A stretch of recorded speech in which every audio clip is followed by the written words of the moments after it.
Une génération recherche un signe, et il ne lui sera pas donné de signe, si ce n'est le signe du prophète Jonas. Car comme Jonas fut dans le ventre du cétacé 3 jours et 3 nuits, ainsi le Fils de l'homme sera 3 jours et 3 nuits dans le sein de la terre. Matthieu 12, 39-40. Durant sa vie, Jésus, le Fils de Dieu, a été considéré avec défiance et mépris par les hommes religieux de l'époque, qui voulaient le mettre à l'épreuve. Ils lui demandaient un signe évident, un miracle, prouvant qu'il était bien l'envoyé de Dieu. Mais au fond d'eux-mêmes, ils n'étaient pas prêts à croire même ce qu'ils voyaient.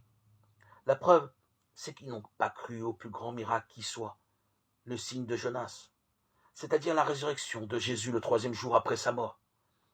Il ne leur avait pourtant annoncé.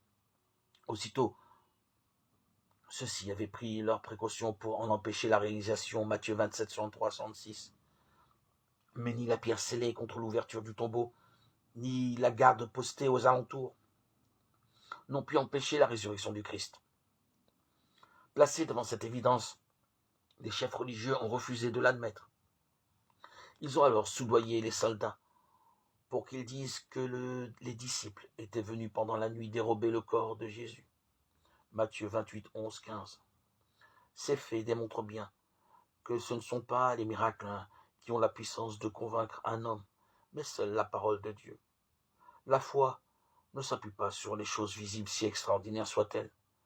D'ailleurs, Jésus, qui connaissait ce qui était dans l'homme, ne se fiait pas à ceux qui le suivaient uniquement, parce qu'ils avaient assisté à des miracles. Jean 2, 23, 25. La foi vient de ce qu'on entend, et ce qu'on entend par la parole de Dieu. Romains 10, 17. Bienheureux ceux qui n'ont pas vu et qui ont cru. Jean 20, 29.